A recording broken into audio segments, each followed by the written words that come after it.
নমস্কার সকলকে। আজকে নিয়ে চলে এসেছি জগন্নাথ দেবের মহাপ্রসাদের আর একটা ভোগ, সেটা হচ্ছে কণিকা ভোগ। আর এটা খুবই সহজে আপনারা বাড়িতে বানিয়ে ফেলতে পারবেন। তো চলুন শুরু করা যাক। তার জন্য প্রথমে আমরা একটা পাত্রে নিয়ে নিয়েছি 2 বাটি মতন চাল। এবার চালটাকে আমরা ভালো করে ধুয়ে স্টেইন করতে দিয়েছি, আর তারপরে একটা মিক্সিং বাটিতে নিয়ে নিয়েছি এলাচ, দারচিনি, জয়িত্রী, জায়ফল, এই সব কটাকে আমরা এবার গুঁড়ো করে নেব।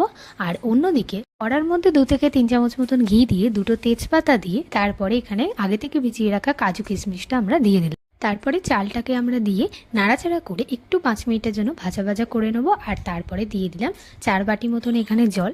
এখানে আমরা 2 বাটি চাল বলে 4 বাটি জল ইউজ করেছি। আপনারা আপনাদের পরিমাণ অনুযায়ী জলের মাপটা দেবেন। আর তারপরে আমরা 5 মিনিটের জন্য ঢেকে রেখেছি। এবার ঢাকনাটা খুলে আমরা দিয়ে দিচ্ছি পরিমাণ মতন নুন, 1 বাটি মতন চিনি, যে মশলাটা করেছিলাম সেই মশলাটা এখানে দিয়ে, তারপরে দিয়ে দিচ্ছি গোলমরিচ গুঁড়ো। আর ভাতের সাথে সমস্ত মশলাটাকে মিক্স করে নিয়ে 5 মিনিটের জন্য চাপা দিয়ে রাখবো। আর তারপরে নামানোর আগে ঘি ছড়িয়ে গরম গরম সার্ভ করে ফেলুন। আর রেসিপিটা ভালো লাগলে চ্যানেলটা লাইক আর সাবস্ক্রাইব করে দেবেন। আর আপনারাও ভালো থাকবেন, সুস্থ থাকবেন।